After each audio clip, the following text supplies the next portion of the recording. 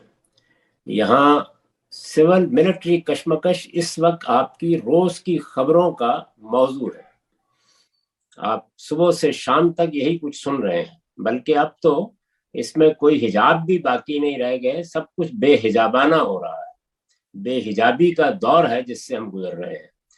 اس میں اب کیسے اس کو نظر انداز کر دیں کہ یہاں فوج کے اقتدار کی ایک پوری تاریخ ہے. اسی طرح مذہبی معاملات میں قرارداد مقاصد منظور ہوئی ہے. یہ آپ کو معلوم ہے کہ قرارداد مقاصد کو اس وقت بھی یہاں جو ہندو تھے یا دوسرے لوگ تھے انہوں نے قبول کرنے سے انکار کر دیا تھا. پھر اس کے بعد یہ ملک 2 لخت ہوا ہے, یعنی 2 حصوں میں تقسیم ہو گیا. دوسرے حصے کو بنگلہ دیش کی حیثیت سے اب دنیا جانتی ہے. پھر اس کے بعد ہمارے ہاں ضیاء الحق صاحب کی حکومت آئی جنہوں نے مذہبی بنیادوں پر بہت سے قوانین بنائے. وہ قوانین روز ہمارے اوپر مسلط ہوتے ہیں, ان کے نتائج ہم دیکھتے ہیں. اس میں خاص طور پر توہین رسالت کا قانون ہے, ختم نبوت سے متعلق قوانین ہیں. تو یہ جتنی چیزیں ہیں یہ اب ہماری تاریخ بن چکی ہیں. ان کو ہم چشم زدن میں کس طرح اپنے پردہ ذہن سے محو کر کے آج سوچیں, ان کے بارے میں کوئی رائے قائم کریں گے تو پھر ہی ہم آگے بڑھ سکتے ہیں. ابھی میں چاہتا ہوں کہ ہم پہلے نقطے پر ہی 2 اور چیزیں دیکھ لیں کہ عمومی طور پہ جب یہ کہا جاتا ہے کہ مذہب کے نام پہ ایک ریاست ہے, جہاں آپ نے قرارداد مقاصد کا اگزامپل دیا, وہیں آپ کو وہ شورائے آفاق مولانا مودودی جو آپ کے استاد ہیں ان کا جملہ یاد ہوگا کہ آج ریاست نے کلمہ پڑھ لیا. ان کی تو پوری ڈاکٹرائن ہی یہ ہے. اگر اس ڈاکٹرائن کو نہ بھی مانا جائے تو ہم ایک اسلامی ریاست ہیں, ہمارا نام اسلامی جمہوری پاکستان ہے. تو مذہب کو ہم ریاست سے یا مذہب کے استعمال کو ریاست سے الگ کیوں کریں؟ مذہبی ریاست اور اسلامی ریاست میں زمین و آسمان کا فرق ہے. میں اس وقت اپنے ممدوح اور مخدوم مولانا سید ظفر صاحب مودودی کے نظریے پر کوئی بات نہیں کرتا. وہ الگ سے ایک پورا موضوع ہے, اگر اس پر بات کی جائے تو اس کا حق اسی صورت میں ادا ہو سکتا ہے. لیکن مذہبی ریاست اور اسلامی ریاست میں میرے نزدیک زمین و آسمان کا فرق ہے. اسلامی ریاست نتیجہ ہے, یعنی اگر کسی جگہ مسلمان بڑی تعداد میں ہیں, ان کی اکثریت ہے, جیسے کہ پاکستان میں ہے اور بھی بہت سے ملکوں میں اس وقت 50 سے زیادہ ممالک ہیں جہاں پر مسلمانوں کی اکثریت ہے. تو مسلمان جب قانون سازی کریں گے, اپنی ریاست کے مقاصد متعین کریں گے, جب وہ حکومت کریں گے, وہاں حکومت کرنے والی جماعتیں سامنے آئیں گی, تو یہ کیسے ہو سکتا ہے کہ وہ اپنے مذہب سے, اپنی تاریخ سے اپنے آپ کو اٹھا لے؟ کوئی انسان بھی نہیں اٹھا سکتا. یہاں امریکہ میں جو سب سے بڑی جمہوریت رہی ہے, یہ ساری چیزیں زیر بحث آتی ہیں. برطانیہ میں بھی زیر بحث آتی ہیں. یہ ہو نہیں سکتا کہ آپ ان کو الگ کر لیں. ان کے قاعدے ضابطے کیا ہوتے ہیں جدید جمہوریتوں میں, وہ زیر بحث ہوتے ہیں. تو اس وجہ سے اسلامی ریاست تو نتیجہ ہے, یعنی جہاں مسلمانوں کی بہت بڑی اکثریت ہوگی اور وہ اپنے دین کی روشنی میں حکومت کریں گے, تو اس کا نتیجہ اسلامی ریاست ہے. مذہبی ریاست اس کے برعکس ایک دوسری چیز ہے. اس میں یہ ہوتا ہے کہ ایک مذہب یا ایک مذہب کے ماننے والا کوئی خاص طبقہ, اس کی حکومت قائم کی جاتی ہے. اس کو اپنے گرد و پیش میں دیکھیے, یعنی حقیقی مذہبی حکومت افغانستان میں قائم ہوئی. تو وہاں یہ پہلے مرحلے میں اعلان کر دیا گیا ہے کہ یہ ایک مذہبی طبقہ ہے جس کا یہ نام ہے. اس مذہبی طبقے ہی کو اب فیصلے کرنے ہیں, یعنی یہاں کے عوام, افغانستان کے لوگ, وہاں رہنے والے, وہ اس حکومت کے نظام میں شرکت کا حق نہیں رکھتے. یہ مذہبی طبقے کی حکومت ہے اور وہ حکومت انہوں نے باقاعدہ فتح کر کے حاصل کی ہے. اسی طرح کا معاملہ آپ اگر غور کریں تو ایران میں ہے. وہاں پر بھی یہ طے کر دیا گیا ہے کہ مذہبی طبقے کے نمائندوں کو یہاں آخری فیصلے کا حق حاصل ہے. ایسی ہی صورتحال سعودی عرب میں ہے. وہاں ایک خاص خاندان نے ایک زمانے میں جو مذہبی تحریک اٹھی تھی اس کے ساتھ مل کر ایک انقلاب برپا کیا, اور پھر دونوں نے آپس میں ایک معاہدے کے تحت کم و بیش 100 سال تک حکومت چلائی ہے. اب آ کے کچھ اس میں تبدیلی آنا شروع ہوئی ہے. تو یہ مذہبی حکومتیں ہیں. یہاں جب ہم اسلامی حکومت کہتے ہیں تو اس کا مطلب بہت سادہ ہے کہ ہم مسلمان ہیں. جیسے ہی ہم حکومت کا نظام بنانا چاہیں گے تو ہماری سیاسی جماعتیں, ہمارے سیاسی رہنما وہ مسلمان ہیں, تو ان کے کردار میں, ان کی سیرت میں, ان کے افکار میں, ان کے اقدامات میں ان کے مذہب کا ظہور ہوگا. اس کو میں اسلامی ریاست کہتا ہوں. جیسا کہ آپ نے کہا کہ مولانا مودودی صاحب سے جو چیزیں منسوب ہیں اس پر بات کرنا اس وقت ظاہر ہے اس کا حق ہم ادا نہیں کر سکیں گے، تو میں اس پوری بحث کو چھوڑ دیتا ہوں کہ خلافت اور جمہوریت اور اسلام میں اس کے متعلق کیا باتیں ہیں. لیکن آپ نے جن 3 ممالک کا ذکر کیا، ایران، افغانستان اور سعودی عرب، ظاہر ہے یہ ہمارے مکاتب فکر کو ریپرزینٹ کرتی ہیں. ایک شیعہ ریاست ہے، ایک سلفی ہے، ایک کو آپ دیوبند کہہ لیجئے. اسی طرح بریلوی اب ہمارے پاس TLP کی صورت میں آ گئے ہیں. یہ تمام مکاتب فکر اور نقطۂ نظر ایک طرف کھڑے نظر آتے ہیں، دوسری طرف آپ اکیلے یا بہت چند لوگ نظر آتے ہیں. تو میں جمہور کی بات کیوں نہ مانوں جبکہ ان کے پاس دلائل بھی ہیں؟ ایسا بھی نہیں ہے کہ وہ تاریخ کی روشنی میں نہیں کھڑے. اور میں آپ کی بات اس لیے کیوں مان لوں کہ وہ ذہن کو اچھی لگتی ہے اور سننے کو ذرا بھلی لگتی ہے؟ یہ دو بالکل الگ الگ باتیں ہیں. یعنی کس بات کو اس ملک میں چلنا چاہیے وہ تو ظاہر ہے کہ جن کو اکثریت کی تائید حاصل ہے انہی کی بات کو چلنا چاہیے. میں نے کبھی بھی یعنی خواہش نہیں کی، کبھی اس کا مطالبہ نہیں کیا. میرے نزدیک یہاں جو لوگ بھی مذہب کی تعبیر کر رہے ہیں یا ان کو اس سے پہلے سوسائٹی کی تائید حاصل ہے یا سوسائٹی ان کو مذہب کا نمائندہ سمجھتی ہے، انہی کی بات مانی بھی جائے گی. وہ میں یا آپ کوئی اور خواہش بھی کریں تو یہی ہوگا اور یہی ہونا چاہیے. جمہوریت کا بھی تقاضا یہی ہے. میں جو بات کرتا ہوں وہ صرف اتنی ہے کہ آپ ماننے کا جہاں تک تعلق ہے، ماننا نہ ماننا حق و باطل کا فیصلہ ہوتا ہے. وہ دلیل کی بنیاد پر کرنا چاہیے، اس میں افراد نہیں گنے جاتے. حق اور باطل کا فیصلہ ہمیشہ استدلال پر ہوتا ہے. تو استدلال کی بنیاد پر میں بات کہتا ہوں اور اپنے مخاطبین سے استدلال اور ریزننگ کی بنیاد پر یہ تقاضا کرتا ہوں کہ وہ میری بات مانیں. میں نے تو کبھی بھی یہ بات نہیں کہی کہ لوگ اس لیے میری بات مان لیں کہ ان کو اچھی لگ رہی ہے. میری بات مدلل ہے تو اس کو قبول کرنا چاہیے. جب بہت بڑے اکثریت میں لوگ اس کو قبول کر لیں گے تو وہ آپ سے آپ سوسائٹی میں ظہور پذیر ہو جائے گی. میں ابھی اس طرح کا کوئی مطالبہ نہیں کرتا، کوئی خواہش بھی نہیں رکھتا اس کی. قامدی صاحب، تو آپ کی دلیل میں، آپ کی باتوں میں اور آپ کے مدلل جتنی بھی آپ جتنی بھی تحریریں ہیں ان میں کیا غلطی رہ گئی ہے یا کیا کمی کجی ہے کہ میجورٹی کیا چھوڑیے، ایک 10% بھی شاید پاکستانی یا مسلمان اس پہ ایگری نہیں کرتے؟ یہ کسی چیز کے بارے میں لازمی نتیجہ نہیں ہوتا. یعنی کوئی کیوں نہیں مانتا؟ آخر دنیا میں اس وقت 7 ارب سے زیادہ انسان ہیں، ان میں سے کوئی 1.25 ارب لوگ ہیں جنہوں نے محمد الرسول اللہ کو مانا ہے یا قرآن کو مانا ہے. تو اس بنیاد پر تو کوئی فیصلہ نہیں کیا جا سکتا. تاہم میں ایک انسان ہوں، میں اپنے بارے میں یہ دعویٰ نہیں کرتا کہ میری بات غلطی سے پاک ہے. میں تو ایک طالب علم ہوں، اپنی بات دلیل سے کہہ رہا ہوں اور ہمیشہ اس بات کے لیے تیار رہتا ہوں کہ میری غلطی مجھے بتا دی جائے. میں تو اسی چیز کا دائی ہوں کہ ہم سفر جاری کریں. سفر جاری اس وقت ہوتا ہے جب اپنے اوپر بھی تنقید کی جائے، جب بار بار تنقیدی نظر سے چیزوں کو دیکھا جائے. تو میں تو خود بھی یہی کرتا ہوں اپنے افکار کے بارے میں اور ہر ایک آدمی کو یہی دعوت بھی دیتا ہوں. غالدی صاحب، سوال کا جواب رہ گیا. آپ کے خیال میں آپ کے افکار میں یا ترویج کے طریقے میں کوئی غلطی رہ گئی کہ میجورٹی اس کو سننے کو بھی شاید تیار نہیں ہے؟ میں نے اس کا جواب دیا ہے اور وہ یہ کہ یہ کوئی معیار نہیں ہے کسی ٹھیک ہے، چیز کے غلط یا صحیح ہونے کا فیصلہ کرنے کا. ٹھیک ہے. اسی لیے مذہب میں نے جی گزارش کی ہے کہ دنیا کے اندر تو بہت سے افکار خیالات ہیں جن کو 2 آدمی بھی سننے والے نہیں ملے. پیغمبروں کے ساتھ اگر آپ دیکھیں تو کیا معاملہ ہوا ہے، وہ تو اپنی بیویوں کو بھی ساتھ لے کے نہیں نکل سکے. جب آخر میں اللہ نے عذاب کا فیصلہ کیا ہے تو میں نے صرف یہ عرض کیا کہ یہ کوئی معیار نہیں ہے. اس کی بنیاد پر غلطی ہے یہ سوال ہی نہیں پیدا ہوتا. غلطی اور صحت کا سوال استدلال کی بنیاد پر پیدا ہونا چاہیے. جاوید صاحب، مذہب کے متعلق آخری سوال، پھر ہم اسٹیبلشمنٹ اور سیاستدانوں کی طرف چلیں گے کہ ہم بار بار دیکھتے ہیں کہ ایک ہی کتاب ہے قرآن پاک جس سے الگ نتائج اخذ کیے جاتے ہیں، اور جیسے آپ خود بھی کہتے ہیں کہ مذہبی فکر ہے جس میں کمزوری ہے اور اس پر بات ہونی چاہیے. قرآن جب خدا نے اتنی آیات اتاری، کتنا بہتر ہو جاتا کہ وہ بہت کیٹیگوریکلی کہہ دیتا کہ میں اپنی امت سے یا اس دنیا سے یہ چاہتا ہوں قانونی نظام کے حوالے سے اور حکومت کے نظام کے حوالے سے، تو مسئلہ ہی پیدا نہ ہوتا، ہمیں انٹرپریٹیشنز کی ضرورت ہی نہ پڑتی. کوئی ضرورت بھی نہیں ہے. قرآن مجید اپنے پیغام میں بالکل واضح ہے، اپنے احکام میں آخری درجے میں واضح ہے. اس نے جہاں احکام خاص طور پر بیان کیے ہیں وہاں تو کسی دوسری رائے کی گنجائش ہی نہیں رہتی. بہت واضح ہے. ہم اصل میں اس کے سامنے سرنڈر کرنے کے لیے تیار نہیں ہوتے، اپنے ذہن میں خارج کی چیزیں لے کے جاتے ہیں. کوئی روایت لے کے چلا جاتا ہے, کوئی حدیث لے کے چلا جاتا ہے, کوئی فلسفہ لے کے چلا جاتا ہے, کوئی دنیا کے افکار لے کے چلا جاتا ہے, کوئی سائنس لے کے چلا جاتا ہے. تو اپنے آپ کو ان تمام علائشوں سے پاک کر لیجئے. اس کے بعد قرآن مجید سے زیادہ براہ راست بات کرنے والی زمین پر کوئی کتاب ہی نہیں.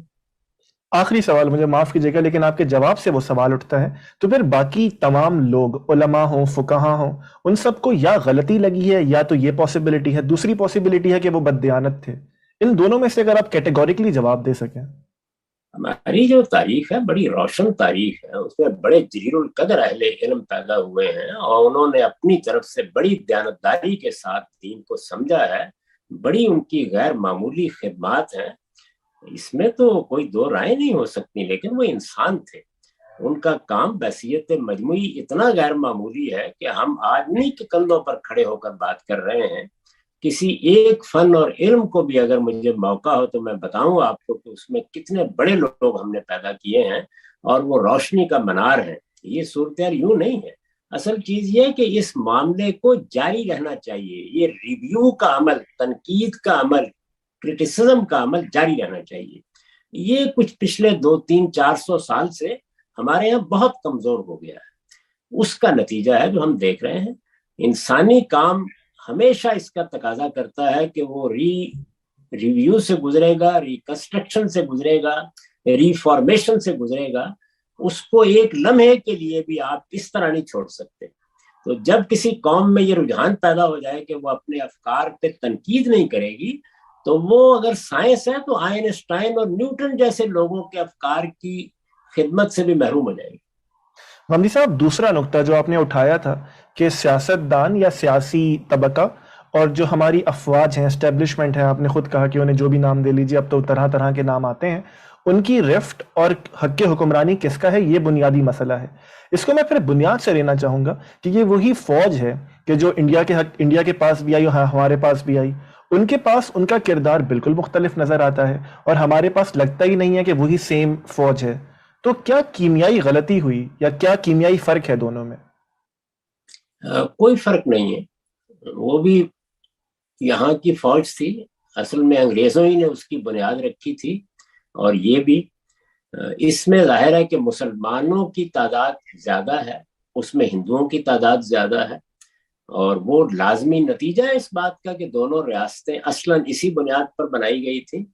تو یہ ٹھیک ہے کہ فوج اگرچہ ایک ہی تھی لیکن اپنے ذہنی فکری پس منظر کے لحاظ سے, کیونکہ وہاں دوسرے لوگوں کی اکثریت اور یہاں ایک الگ قومیت کی اکثریت ہے, تو فرق واقع ہوا. لیکن میرے نزدیک جو چیز بنیادی طور پر فرق پیدا کرنے کا ذریعہ بنی ہے وہ وہاں کی قیادت اور وہاں کی سیاسی جماعت ہے.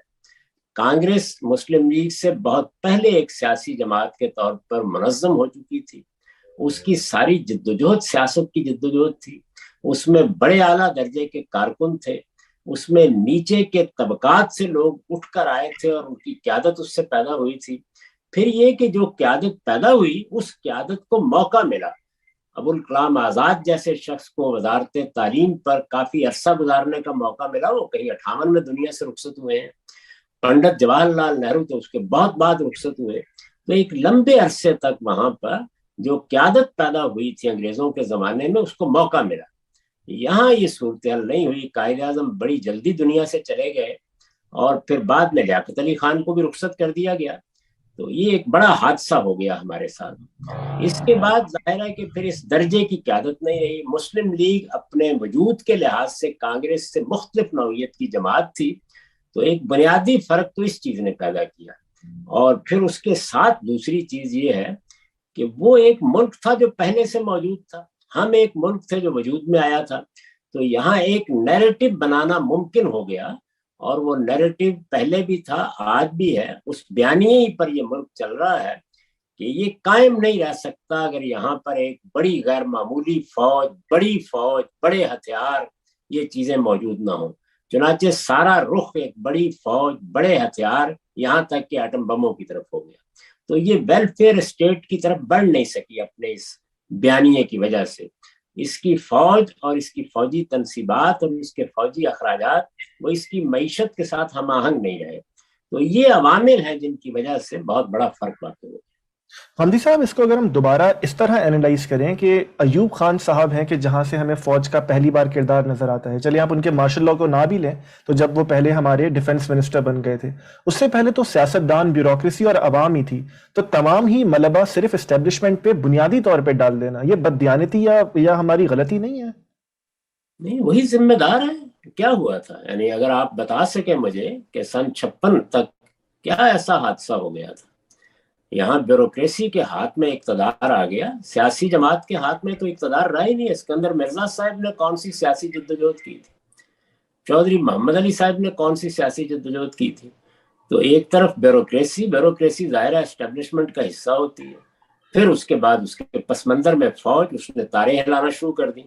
تو اس وجہ سے یہاں جو سوسائٹی کا مجموعی نظام ہے وہ بہت جلد ہاتھ سے نکل گیا، اور وہ بڑے لوگ جو اس کو کنٹرول کر سکتے تھے وہ دو ہی تھے اصلاً، قائد اعظم تھے اور لیاقت علی خان تھے.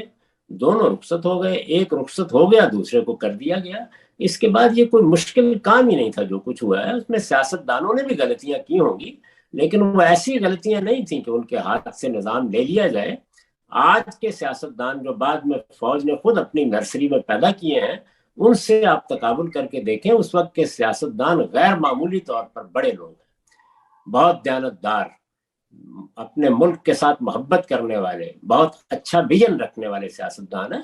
غلطیاں کس سے نہیں ہوتی؟ وہ میں فوج کی گنوا دیتا ہوں، میں بیوروکریسی کی گنوا دیتا ہوں. تو اس کا مطلب یہ ہوتا ہے ہماری عدلیہ، یہ حقیقت ہے کہ اپنی تاریخ کے لحاظ سے ایک آبرو باختہ عدلیہ ہے. تو اب اس کو ہم اٹھائیں گے اور اٹھا کر یہ کہیں گے کل سے مارشل لا عدالتیں قائم کر دی جائیں. غلطیاں ہوتی ہیں ہر جگہ، لیکن ایسی غلطیاں نہیں تھی سیاست دانوں کی کہ جس میں آپ ایک دوسرا نظام لے آئیں.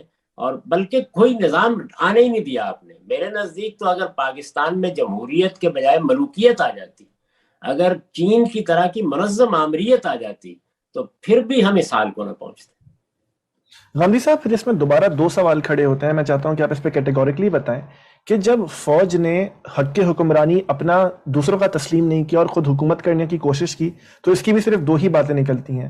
یا تو وہ واقعی کنسرنڈ ہیں، جس طرح بھی ہمارا ملک چل رہا تھا، جیسے آپ نے کہا غلطیاں کچھ ہو رہی تھی گو کہ وہ زیادہ نہیں تھی جیسے آپ نے کہا، یا تو یہ نتیجہ نکلتا ہے، یا نتیجہ یہ نکلتا ہے کہ وہ اقتدار کی ہوس کے بھوکے ہیں. میں کسی کی نیت پر کبھی شبہ نہیں کرتا. میرے خیال میں نیت سب کی اچھی ہوتی ہے، سیاستدان ہوں، فوجی ہوں. نیت کا حال پروردگار جانتا ہے، اور وہ راز بھی قیامت ہی میں کھلے گا. میں تو قول و فعل کو دیکھوں گا. تو میرے نزدیک جو بیانیہ یا جو نیریٹو ہے جس پر وہ کھڑے ہیں، وہ یہ ہے کہ یہ ملک چونکہ بنایا گیا ہے، اس کو دائیں بائیں سے خطرہ ہے، بھارت نے اس کے وجود کو تسلیم نہیں کیا، یہاں کشمیر کا مسئلہ ابتدا ہی سے پیدا کر دیا گیا. تو اس لیے یہ ریاست ناگزیر طور پر ایک فوجی ریاست یا ایک سیکیورٹی اسٹیٹ ہی ہو سکتی ہے. یہ ان کا میرے خیال میں بیانیہ ہے. میں اس کو غلط بیانیہ سمجھتا ہوں، لیکن وہ اس بیانیے کے اسیر ہیں، اور اسی بیانیے کے نتائج ہیں جو ہمیں مختلف صورتوں میں نظر آتے ہیں. پھر اس کے بعد جب وہ دیکھتے ہیں کہ وہ ایک منظم ادارہ ہے، ان کے ہاں بڑی تربیت سے لوگ گزرتے ہیں، پھر ان کے کچھ اپنے خیالات و افکار بھی پیدا ہونا شروع ہو جاتے ہیں، تو وہ سمجھتے ہیں کہ وہ ملک کو زیادہ بہتر طریقے سے چلا سکتے ہیں. یہ تو صرف بیرونی دباؤ ہے جس کی وجہ سے انہیں یہ طریقہ اختیار کرنا پڑا ہے کہ وہ کچھ سیاست دانوں کو آگے رکھ کے حکومت کریں. اصل میں تو میرے نزدیک سن 56 کے بعد سے وہی حکومت کر رہے ہیں. اب سیاست دانوں کی بات کرتے ہیں. آپ ذوالفقار علی بھٹو صاحب کو دیکھیے، جب ہمارا ملک ٹوٹا اس کے بعد آئے، ان کا کردار بھی جس طرح کے وہ فیشسٹ ٹینڈنسیز تھی ان کی، جس طرح انہوں نے تنقید برداشت نہیں کی، جس طرح آخر میں ایک وقت کے بعد اقتدار کے لیے ہمارا ملک بھی ٹوٹ گیا، تو وہاں پہ ہم سیاست دانوں کو جو شاید ہمارے پاس جمہوریت کے والد سمجھے جاتے ہیں، جمہوریت کے بانی ملک میں سمجھے جاتے ہیں، ان کا کردار بھی تو اس طرح کا نہیں تھا کہ انہیں ہم ایک اچھا اگزامپل کہہ سکیں. ان میں سے کوئی آدمی سیاسی طریقے سے پیدا ہی نہیں ہوا. جمہوریت میں سیاستدان ایسے نہیں پیدا ہوتے، وہاں پر بہت نیچے سے سیاستدان اٹھتے ہیں. وہ عام طور پر جو آپ کے ہاں کے بلدیاتی انتخابات کہیں یا مقامی حکومتیں ہیں، وہاں سے کردار ادا کرنا شروع کرتے ہیں. پھر وہ صوبوں کی سطح کے اوپر اپنی ذمہ داریاں پوری کرتے ہیں. ایک لمبا سیاسی عرصہ گزارنے کے بعد یہ معلوم ہوتا ہے کہ اب انہیں ذرا بڑی ذمہ داری سنبھالنی ہے. یہ سب سیاستدان جن کے آپ نام لیتے ہیں، بھٹو صاحب بہت اچھے کیلیبر کے سیاستدان تھے، بہت پڑھے لکھے تھے، ان کے افکار خیالات میں بھی بہت سی جدت کی چیزیں تھیں، یعنی بڑی خوبیاں رکھتے تھے، ذہانت بھی تھی ان کے اندر. لیکن بہرحال وہ اسی طریقے سے پیدا کیے گئے تھے. اور جو سیاستدان آپ کے علم میں ہے کہ وہ تو مارشل ایڈمنسٹریٹر کے طور پر آئے تھے پہلے، اس کے بعد آہستہ آہستہ انہوں نے آئین دیا. ان کے بہت سے کارنامے بھی ہیں اور ان کا اعتراف کرنا چاہیے، لیکن اس طرح کے سیاستدان کوئی بڑا غیر معمولی کارنامہ آسانی سے انجام نہیں دے سکتے. غازی صاحب، اس کے بعد ہم بھٹو صاحب کے بعد جمپ کرتے ہیں ضیاء الحق صاحب کے مارشل لاء کے بعد، کیونکہ سویلینز آ گئے تھے. چلیں آپ نواز شریف صاحب پہ یہ تنقید کر سکتے ہیں جو آپ نے بھٹو صاحب پہ کی، اب بے نظیر صاحبہ پہ تو یہ تنقید نہیں کر سکتے کہ ان کا سیاسی جنم جی ایچ کیو میں یا فوج کے پاس ہوا تھا، لیکن جو بندر بانٹ ہوتی رہی نواز شریف اور بیوی کے درمیان، وہ بھی تو اسی طرح ہمیں نظر آتی ہے. اس وقت اس طرح کی کوئی بڑی طاقت جس کے ہاتھ میں بندوق ہے وہ پیچھے سے کردار ادا کرے تو آپ کے رویے نارمل نہیں رہتے. یعنی سیاستدانوں کو نارمل ماحول چاہیے ہوتا ہے کام کرنے کے لیے. جو سیاستدان ان لوگوں نے اپنی آغوش میں پیدا کیے ہیں یا اپنی نرسری میں ان کو پودوں کی طرح اگایا ہے، وہ بھی بہت بہتر ہو جاتے. اور ان کی جماعتیں بھی آہستہ آہستہ یہاں اچھی سیاسی جماعتوں کی صورت اختیار کر لیتی، لیکن نہیں کر سکی. اس کی بڑی وجہ یہ ہے کہ ان کو در حقیقت اپنے بقا کی جدوجہد میں ڈال دیا جاتا ہے. ذرا دیکھیں بے نظیر کو کتنا عرصہ باہر رہنا پڑا. ذرا یہ دیکھیے کہ کس طرح جلاوطنی سے سیاستدان گزرتے ہیں، کس طرح جیلوں میں جاتے ہیں. یعنی یہ ساری داستان جتنی ہے وہ کیا ہے؟ انہیں معلوم ہوتا ہے کہ یہاں ہمیں نہ پورا اقتدار ملے گا، نہ پورے فیصلے کرنے کے لیے مواقع ملیں گے. بے نظیر کا دور دیکھ لیں آپ، اس کے بعد نواز شریف کا دور دیکھ لیں. بعض چیزوں کے بارے میں جب سیاستدانوں نے قدم رکھا ہے تو اس کے بعد ان کے لیے جینا ناممکن بنا دیا گیا ہے.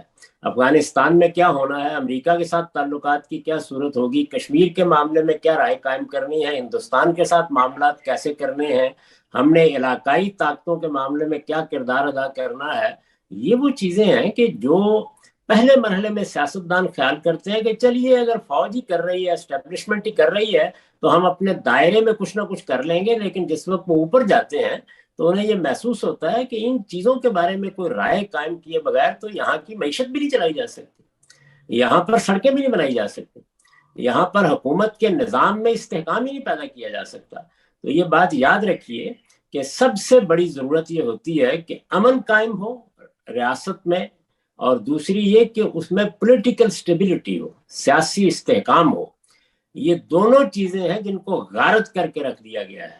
افغانستان میں جو پالیسی ہم نے اختیار کی اور ہم نے کشمیر میں جو کچھ کیا اور بلوچستان میں جو کچھ کیا اور کر رہے ہیں، آپ جانتے ہیں اس کا نتیجہ کیا نکلا؟ 35-40 سال تک ہم نے اپنے گلی محلوں میں لوگوں کو مرتے، اپنے بچوں کو مرتے، اپنی عورتوں کو مرتے دیکھا ہے. یہ سب کیا ہوا ہے؟ یہ سب کچھ تو یہ امن تھا.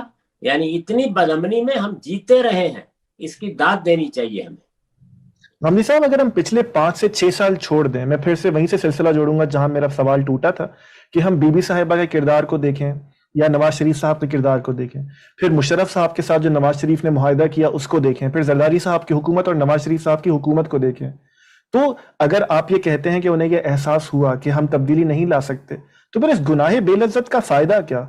گالیاں بھی کھائیں، تنقید بھی برداشت کی، کوئی کام بھی نہیں کر سکے، اور اس کے بعد کبھی کھل کر سامنے بھی نہیں ہے. جی ہاں، ظاہر ہے کہ وہ انہی لوگوں کے پیدا کیے ہوئے سیاستدان تھے. شروع میں تو بالکل طفلانہ طریقے کے اقدامات کرتے رہے.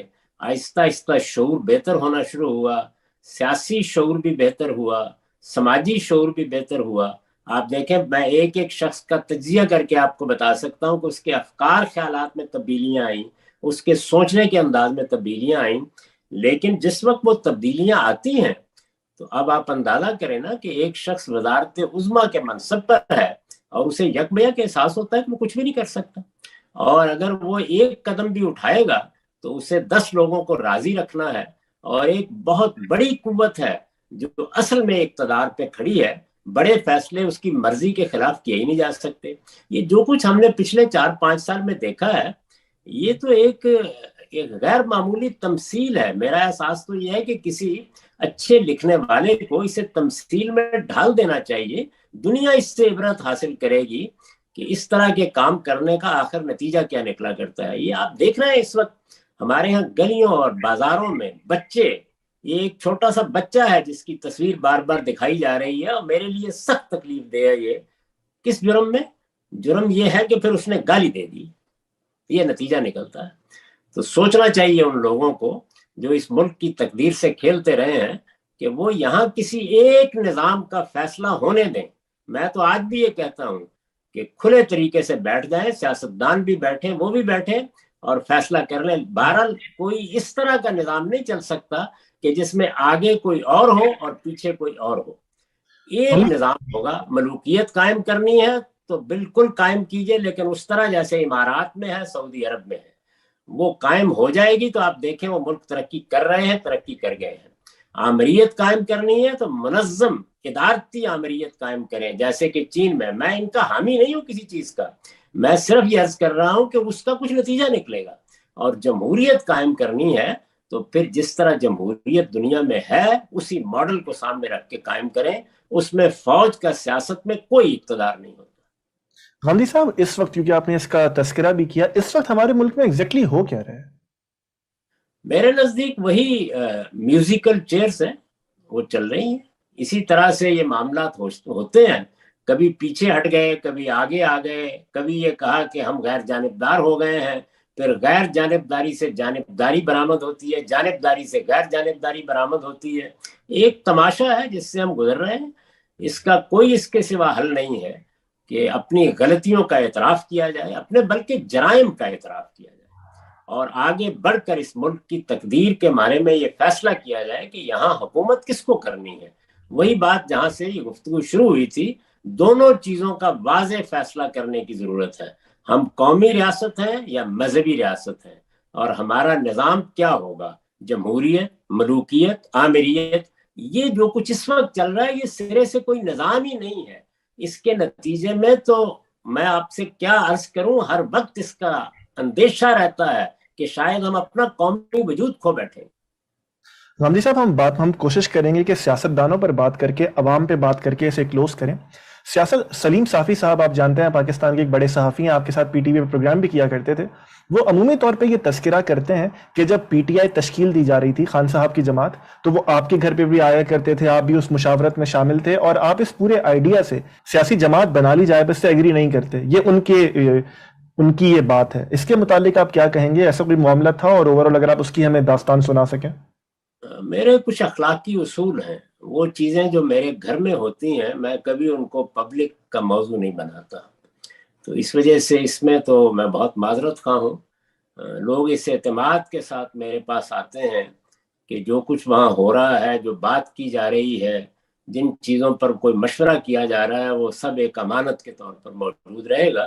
تو اس میں کوئی تبصرہ نہیں کروں گا، اصولی باتیں عرض کر دیتا ہوں.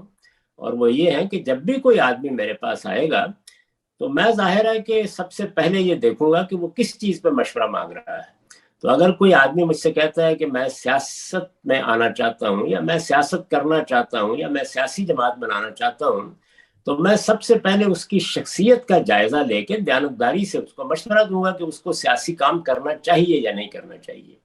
یہ میں ہر آدمی جو میرے پاس آیا ہے اس کو میں نے اسی طرح سے مشورہ دیا ہے، اس لیے کہ میری اپنی کوئی دلچسپی اس سے نہیں ہے. میں تو جو کچھ بھی تھوڑی بہت بصیرت رکھتا ہوں اس کی بنیاد کے اوپر دیانتداری سے مشورہ دے دوں گا. اگر کوئی آدمی اس مشورے کو قبول نہیں کرتا، مثال کے طور پر میں نے اگر ایدی صاحب کو یہ مشورہ دیا کہ آپ کو سیاست میں نہیں آنا چاہیے، انہوں نے قبول نہیں کیا، میں مثال دے رہا ہوں، تو پھر ظاہر ہے کہ میں یہ دیکھوں گا کہ اب کیا کام ان کو کرنا چاہیے. تو اگر کوئی آدمی اس کے بعد، یہ ضروری تو نہیں کہ میرا مشورہ وہ مان لے، وہ یہ کہتا ہے کہ نہیں مجھے سیاست ہی کرنی ہے، تو میں پھر کوشش کروں گا کہ سیاست کے بارے میں جو میری آراء ہے، یا میرے خیال میں جو اس قوم میں سیاسی شعور پیدا ہونا چاہیے، یا سیاسی جماعتیں جن اصولوں پر بننی چاہیے، میں کوشش کروں گا کہ اس کے معاملے میں اپنی آراء اس کے سامنے رکھ دوں. ان کو ماننا نہ ماننا پھر اس کا کام ہے، اس پہ میں نہ کبھی پیچھا کرتا ہوں، نہ ان چیزوں کو پبلک میں موضوع بناتا ہوں. میرے ہاں تو اس تک پہ پابندی ہوتی ہے کہ اس طرح کے لوگ ملنے کے لیے آئیں یا کوئی بات کریں تو اس کی کوئی تصویر بھی نہیں بنا سکتا. غامدی صاحب، اب ذرا عوام کی بات کرتے ہیں. ہم وہی ہیں، ظاہر ہے اس کا حصہ آپ اور میں بھی ہیں، کہ چاہے وہ ہمارے ساتھ معاشرتی ظلم ہو، چاہے وہ معاشی ظلم ہو چاہے وہ سیاسی ظلم ہو، ہر طرح کا معاملہ ہوا ہے، اور اب تو جس طرح آپ نے کہا کہ ہر چیز برہنہ ہو گئی ہے، لیکن ہم دیکھتے ہیں کہ ہمارے پاس کوئی بھی جینوئن تحریک نہیں اٹھتی، جینوئن لوگ آگے نہیں آتے، کوئی بات نہیں ہوتی، کوئی سلیقے سے تنقید نہیں ہوتی. یہ کیا کیمیائی خرابی ہے ہمارے اندر؟ اس میں کئی عوامل ہیں. یعنی ایسا کیوں ہوا ہے؟ ہم بحیثیت ایک قوم اچھی تنقید کی روایت پیدا ہی نہیں کر سکے، اور اس میں ایک بڑا سبب یہ ہے کہ آپ جس موضوع پر بھی تنقید کے لیے زبان کھولیں گے اس کو فتنے سے تعبیر کیا جاتا ہے. یعنی جو مقلدانہ روش ہمارے ہاں مذہب میں ہے، جو مقلدانہ روش سیاست میں ہے، جو پاکستان کے وجود کے بارے میں تصورات میں ہے، یہ آپ جانتے ہیں کہ ہمارے ہاں تو ایک مضمون ہے مطالعہ پاکستان، جو کوئی ضروری نہیں ہوتا، کہیں بھی نہیں پڑھانا چاہیے، اس لیے کہ اس طرح کی چیزیں پڑھانے کے نتیجے میں آپ ذہن کی تشکیل کرنا چاہتے ہیں، جس سے زیادہ خطرناک کوئی چیز نہیں ہوتی. تو یہ صورتحال ہے کہ اس میں کوئی چیز بھی آپ تنقید کا موضوع بنائیں، یعنی آپ قائد اعظم پر تنقید نہیں کر سکتے، آپ علامہ اقبال پہ تنقید نہیں کر سکتے، آپ مذہبی افکار پہ تنقید نہیں کر سکتے، آپ سیاسی اقدامات پہ تنقید نہیں کر سکتے، آپ عدلیہ پہ تنقید نہیں کر سکتے، آپ فوج پہ تنقید نہیں کر سکتے. تو تنقید تو ہمارے ہاں ایک شجر ممنوع ہے، اور تنقید کے بغیر نہ حقائق واضح ہوتے ہیں، نہ علم پیدا ہوتا ہے، نہ اعلیٰ درجے کے لوگ پیدا ہوتے ہیں. ایک گھٹن کی فضا پیدا ہو جاتی ہے، اس میں پھر کوئی کلندر ہوتے ہیں پھر جو اپنی زندگی خطرے میں ڈال کر کچھ کہہ دیتے ہیں، آسان نہیں ہوتا لوگوں کے لیے. تو یہ صورت ہے. میں جانتا ہوں، میں نے یہ کام کیا ہے، یعنی مذہبی افکار کی تشکیل جدید کا کام کیا ہے، موجود مذہبی افکار پر تنقید کا کام کیا ہے، تو مجھے معلوم ہے کہ اس کا مجھے کیا قیمت ادا کرنی پڑی ہے. یہ قیمت ہر شخص ادا نہیں کر سکتا.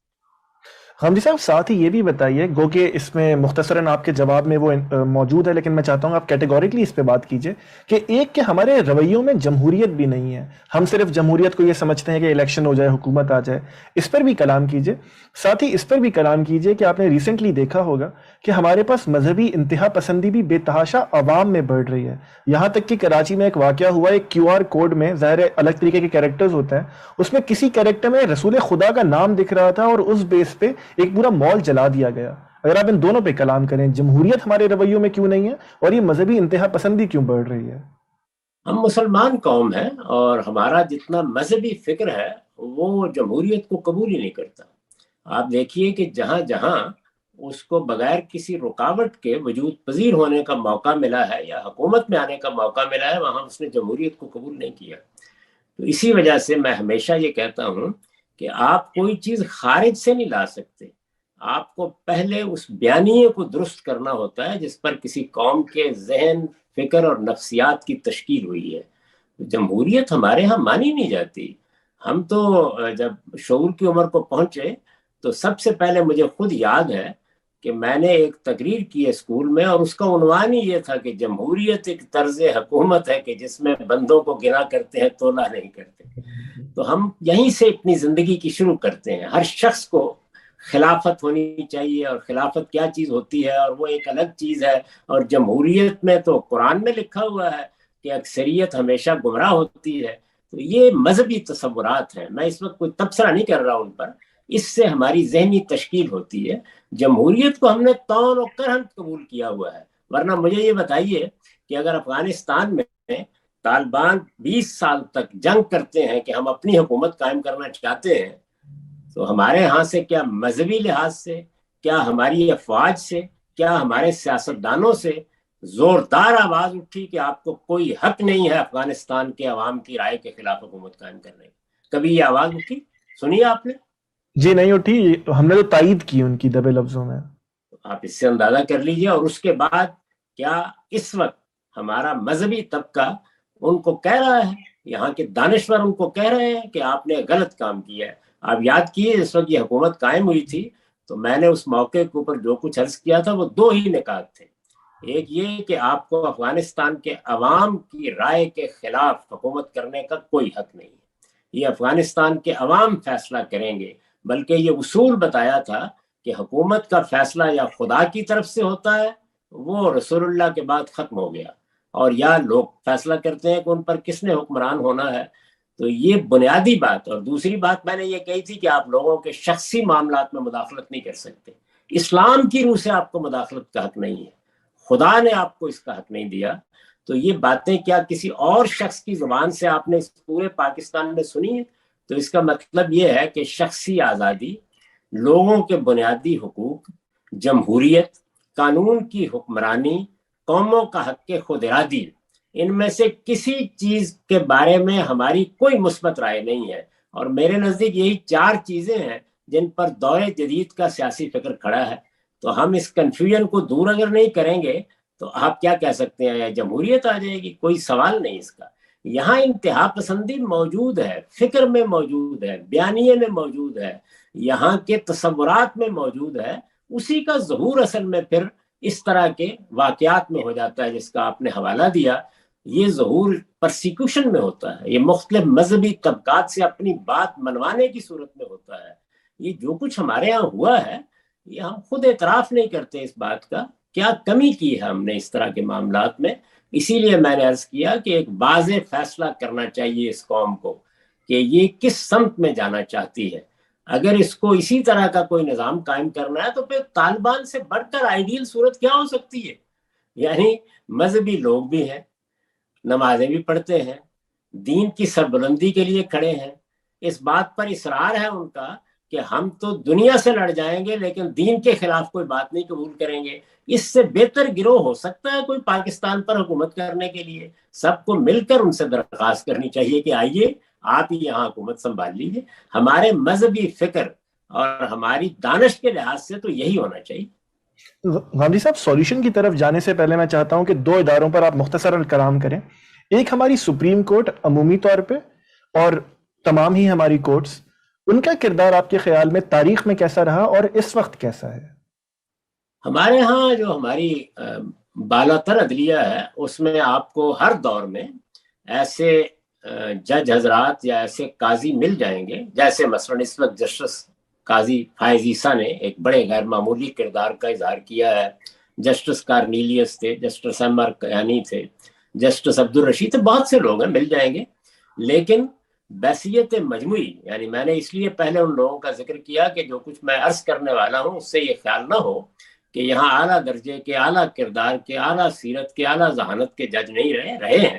بحثیت مجموعی ہماری عدلیہ ایک آبرو باختہ عدلیہ ہے, وہ ہمیشہ سے اسٹیبلشمنٹ کی اعلیٰ کار رہی ہے. بلکہ اب تو یہ راز بھی کھلتا جا رہا ہے کہ یہاں ججوں کا آنا, ان کا تقرر اور ان کا آگے بڑھنا, اس کے لیے بھی معلوم نہیں کہاں کہاں سے الہام ملتا رہتا ہے.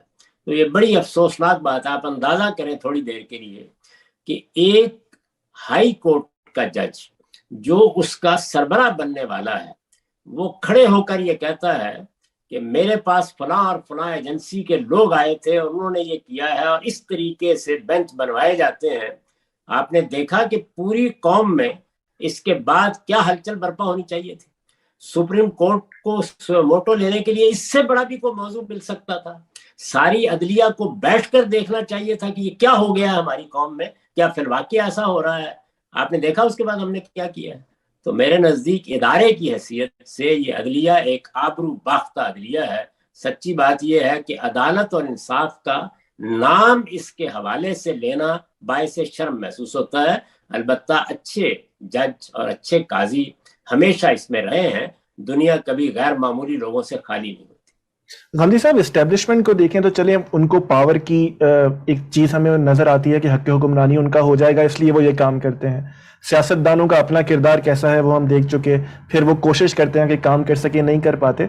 یہ سپریم کورٹ یا تمام ججز کو انہیں کس چیز کی چاہ ہے کہ یہ اسٹیبلشمنٹ کے ہاتھوں استعمال ہو جاتے ہیں؟ ہاں, دونوں چیزیں ہوتی ہیں. ظاہر ہے کہ ہم اندر اتر کر حقائق سے پردہ تو نہیں اٹھا سکتے, اس طرح اس میں بہت سے نام آتے ہیں, لیکن ایک اصولی بات کر سکتے ہیں یہ کہ دونوں چیزیں ہوتی ہیں اور وہ دونوں ہی ہمیشہ خرابی کا باعث بنی ہیں. ایک یہ کہ حرص خرابی کا باعث بنتی ہے یا خوف خرابی کا باعث بنتا ہے. تو دونوں عوامل کو میں نے تو کم سے کم بعض موقعوں پر بالکل برہنہ کام کرتے دیکھا ہے. البتہ ایک تیسری چیز بھی ہے اور وہ یہ کہ ذرا نیچے کے کیلیبر کے لوگ اگر آ جائیں تو وہ بعض اوقات کسی بیانیے سے بھی متاثر ہو جاتے ہیں جو ان کے حدود سے متجاوز ہوتا ہے. ابھی بھی آپ دیکھ رہے ہوں گے کہ ہماری عدلیہ اس طرح کی بات کرتی ہے، ہم نے فلاں معاملے کو سنبھال لیا، فلاں معاملے کی اصلاح کر لی، فلاں معاملے میں کردار ادا کر کے فلاں ادارے کو ہم نے درست کام کرنے کے لیے آمادہ کر لیا. یہ آپ کو معلوم ہونا چاہیے کہ یہ عدلیہ کے حدود سے صریح تجاوز ہے، یہ ان کا کام ہی نہیں ہے. عدلیہ کا کام صرف یہ ہے کہ وہ اندھے ہو کر قانون کا نفاذ کرے، یہ اس کا کام نہیں ہے. تو جب آپ دائیں اور بائیں سے الہام حاصل کریں گے، مقاصد سامنے رکھ کر فیصلے دیں گے، کچھ مقاصد کو اپنے سامنے رکھ کر اپنے ہاں بہت سے تضادات پیدا کرتے چلے جائیں گے، تو پھر یہی کچھ ہوتا ہے جس کو ہم دیکھ رہے ہیں. حمدی صاحب، آخری ستون ہمارا میڈیا، ذرائع ابلاغ، ان کا کردار آپ کی نظر میں کیسا رہا ہے؟ اس میں بھی وہی صورتحال ہے کہ آپ کو بہت لوگ ملیں گے، بعض ادارے بھی جن کا بہت اچھا کردار رہا ہے، اور کہا جا سکتا ہے کہ ان میں انفرادی طور پر بعض دانشور، بعض صحافی، اسی طرح سے بعض پروگرام کرنے والوں نے قوم کی تعمیر میں بڑا غیر معمولی کردار ادا کیا ہے. اور اب بھی اگرچہ بہت سے لوگ ان میں سے نکال دیے گئے، لیکن کسی نہ کسی درجے میں اس طرح کے لوگ اپنا کردار ادا کر رہے ہیں. کسی کا نام لینا موضوع نہیں ہوتا اس طرح کے موقع کے اوپر، لیکن ایک اصولی بات وہی ہے. بحثیت مجموعی ہمارے میڈیا کا حال بھی وہی ہے، یعنی بحثیت مجموعی اداروں کی حیثیت سے وہ بھی اسی طرح کی صورتحال سے دوچار ہوتا ہے کہ اپنے سامنے بعض مقاصد رکھ کر، وہ اچھے بھی ہوتے ہیں برے بھی ہوتے ہیں، ان کو حاصل کرنے کی دوڑ میں شریک ہو جاتے ہیں. جبکہ میڈیا اصل میں کیا ہے، یعنی اس نے خبر دینی ہے، خبر تقاضا کرتی ہے کہ آخری درجے کی جانبداری کے ساتھ دی جائے. یہ تو دینی لحاظ سے بھی ایک بہت بڑی ذمہ داری ہے. اس نے تجزیہ کرنا ہے. تجزیے کے معاملے میں طے شدہ چیز یہ ہے کہ اگر آپ دانشورانہ تجزیہ کر رہے ہیں تو وہ ہر طرح کی جانبداری سے بالاتر ہو کر کرنا چاہیے. یعنی جو آدمی بھی صحافی ہے یا کوئی آدمی دانشور ہے یا کوئی عالم ہے تو اس کو بلند ہونا چاہیے ان چیزوں سے. ہر شخص کے کچھ خیالات ہوتے ہیں، اس کی کچھ سیاسی افیلیشن بھی ہو سکتی ہیں باطن میں، لیکن بہرحال اس کے تجزیے کو، اس کی رائے کو بالکل غیر جانبدارانہ ہونا چاہیے. ایک نگاہ ڈال کے دیکھ لیجئے کیا فی الواقع اسی طرح کی صورتحال ہوئی ہے. اس میں بڑی ہی بعض تکلیف دہ صورتیں ہم نے اپنی آنکھوں کے سامنے دیکھی ہیں. پھر یہ کہ اس سے آگے بڑھ کر اس میں ایک غیر متوازن رویہ اختیار کیا گیا ہے. یعنی ہونا یہ چاہیے، آپ کبھی دیکھیں کسی زمانے کا جب پی ٹی وی اچھا تھا تو آپ دیکھیں، اگر بلکہ جیو بھی شروع میں، تو آپ دیکھیں گے کہ ایک توازن ہوتا ہے. یعنی کتنی آپ اس ذریعے سے علم کی خدمت کریں گے، کتنی خبریت کی خدمت کریں گے، کتنی سماج کی خدمت کریں گے. تو ظاہر ہے کہ یہ جو چیزیں ہوتی ہیں خدمت کی، یعنی علم کی، سماج کی، ان کو اس طرح کی ریٹنگ تو نہیں ملتی. تو یہاں صورتحال یہ ہے کہ اگر آپ غور کر کے دیکھیں تو ایک لائن لگی ہوئی ہے انہی چیزوں کی، وہی چیزیں صبح و شام ریپیٹ ہو رہی ہیں، وہی داستان سنائی جا رہی ہے، وہی ماتم ہو رہا ہے.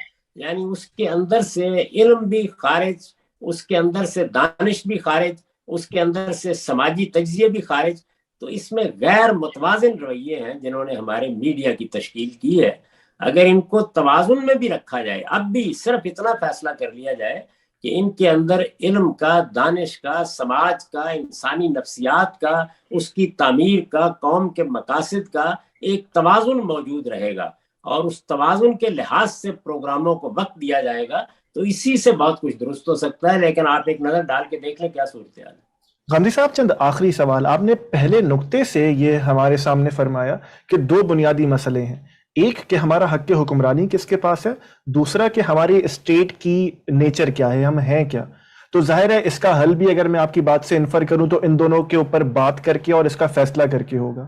یہ اتنا آسان معلوم تو نہیں ہوتا کہ یہ ہم کر کیا سکیں. کر سکتے ہیں، جو صحیح بات ہے وہ کہنی چاہیے. یہ مجھے معلوم ہے، اگر مجھے یہ پتا چلے کہ کسی میرے عزیز کو کینسر کا، سرطان کا مرض ہے، تو یہ مجھے معلوم ہے کہ اس کا علاج بہت مشکل ہے، لیکن پھر ایفرٹ بھی اسی درجے کی ہونی چاہیے. تو اس لیے میں اگر یہ بات کر رہا ہوں یا آپ یہ بات کر رہے ہیں تو اس امید پر کر رہے ہیں کہ لوگوں کو شعور ہوگا اور وہ مل بیٹھیں گے اور ان تمام چیزوں کا تجزیہ کریں گے اور اس معاملے میں ایک واضح موقف اپنائیں گے. ہمارا عمومی سیاسی رویہ یہ ہے کہ کسی نہ کسی طریقے سے آپ کوئی مصالحت کا راستہ نکال کے بس آگے چلتے چلے جائیں. تو ہم چیزوں کے اوپر، وہ ایک بڑی اچھی تعبیر اختیار کی تھی مولانا سید ابواللہ صاحب مودودی نے ایک موقع پر کہ ہمارے ہاں تعفن سے بھرا ہوا مین ہول ہوتا ہے، ہم اس کے اوپر ایک تھان لا کے ململ کا ڈال دیتے ہیں اور پھر خوش ہوتے رہتے ہیں کہ یہاں تو نہ کوئی غلاظت ہے نہ تعفن ہے، دیکھ نہیں رہے آپ کیا خوبصورتی ہے ہمارے ہاں۔ تو یہ رویہ ہم اختیار کرتے ہیں، جبکہ اس ململ کے تھان کو اٹھا کے ایک طرف رکھیے، تعفن ہے تو آئیے مل کے اس کو صاف کریں اور ایک ایک چیز کا سامنا کریں کہ کیا چیزیں ہیں۔ اور میں آپ سے عرض کروں کہ یہ اس وقت موضوع نہیں ہے، یہ کل 5-7 بڑے مسئلے ہیں جن کے بارے میں اگر ہم قومی اتفاق رائے پیدا کرنے میں کامیاب ہو جائیں تو پھر اس کے بعد ہم قومی حیثیت سے اپنے اندر بڑی غیر معمولی قوت رکھتے ہیں۔ آپ امید ہی امید دیکھیں گے اور ایسے معلوم ہوگا کہ جیسے ہر طرف سے سورج نکلا ہے۔ غامدی صاحب یہ کریں گے کیسے؟ ہم بے شک ان پوائنٹس پہ بات نہیں کرتے، لیکن ان سب پر قومی اتفاق رائے ہوگا کیسے؟ ہم تو شاید کسی ایک پالیسی پر بھی متفق نہیں ہوتے۔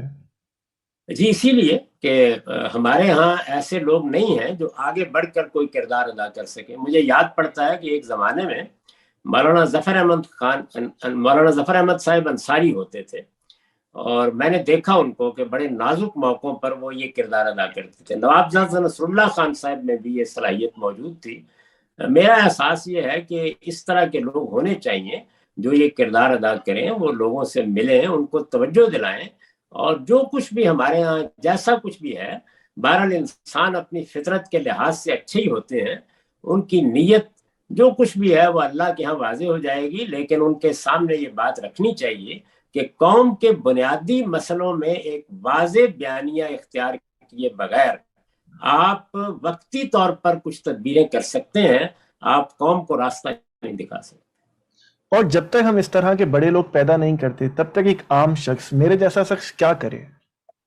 آپ وہی جو کر رہے ہیں، جو آپ کی ہمت ہے، جو آپ کی استطاعت ہے، جو آپ چراغ جلا سکتے ہیں، وہ اگرچہ ایک ٹمٹماتا ہوا دیا ہو، اس سے کبھی بھی، میں تو بالکل ایک طالب علم ہوں، میری کوئی حیثیت نہیں ہے، مجھے تو 2 آدمی بھی نہیں جانتے تھے، میں یہ جانتا تھا کہ میرا کوئی پس منظر نہیں ہے، میں ایک ذمہ دار گھرانے میں پیدا ہوا تھا، اس لیے جو کچھ میں کر رہا ہوں کون سنے گا، لیکن بہرحال جو کچھ میں کر سکتا تھا وہ میں نے پوری کوشش کی ہے کہ کروں، آج بھی کر رہا ہوں۔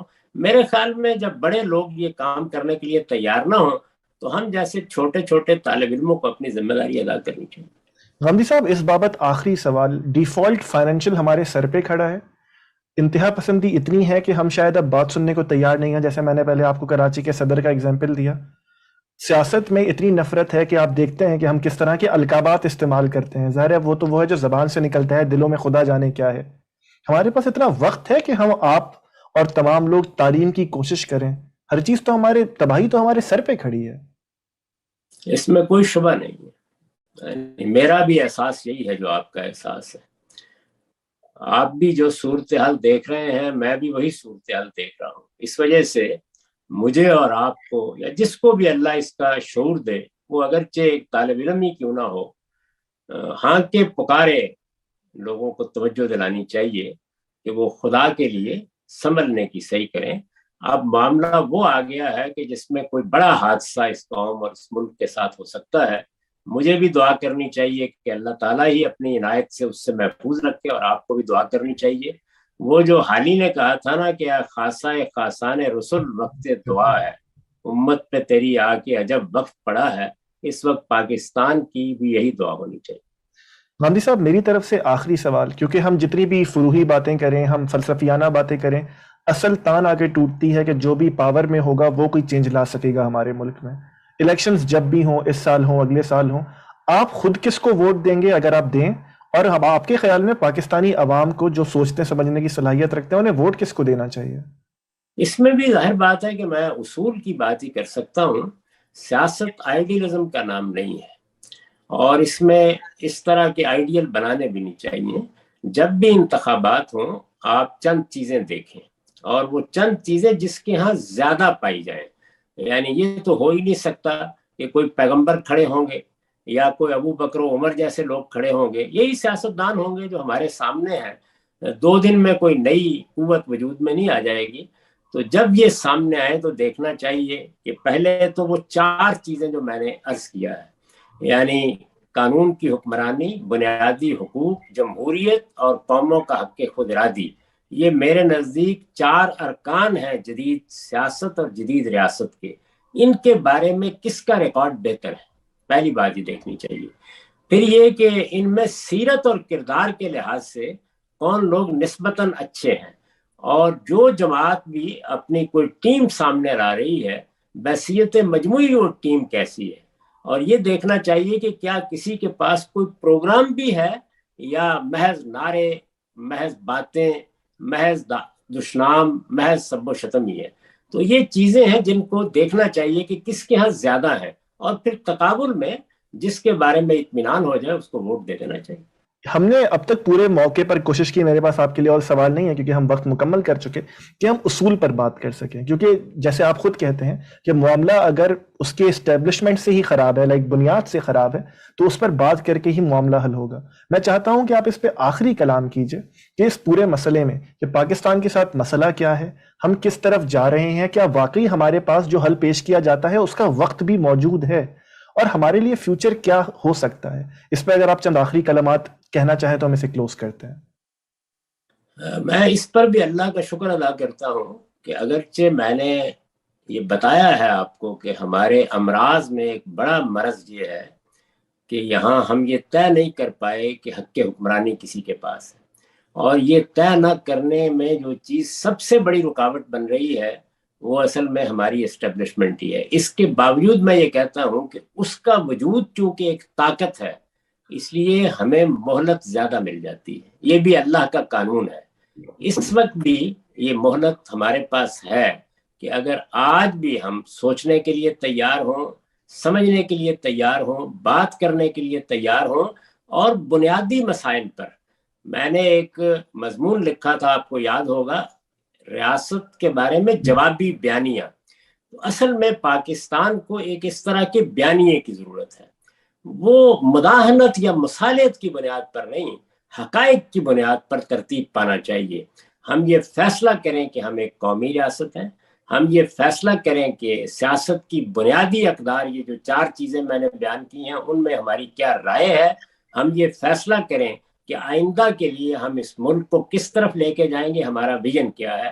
میرے خیال میں اگر آج بھی ہم یہ فیصلہ کرنے کے لیے بیٹھ جائیں تو ایسی بھی مایوسی نہیں ہے، راستے نکل آئیں گے، لیکن یہ فیصلہ کرنے کے لیے بھی انہی کی طرف دیکھنا پڑے گا جن کو میں نے سب سے زیادہ ہدف تنقید بنایا ہے۔ غامدی صاحب، ایک اور اجازت مجھے آپ سے چاہیے، اور یہ آن ریکارڈ ہی میں آپ سے مانگ رہا ہوں کہ کیا یہ ممکن ہے، میں کبھی اس طرح نہیں کرتا کہ میں انٹرویو کے بعد اپنی کوئی رائے پیش کروں، اس لیے آپ نے دیکھا کہ میرے سوالوں میں بھی میری رائے نہیں ہوتی، میں آخر میں اگر کچھ آپ سے کہنا چاہوں، اگر آپ کی اجازت ہو تو۔ جی ضرور، بے تکلف فرمائیے۔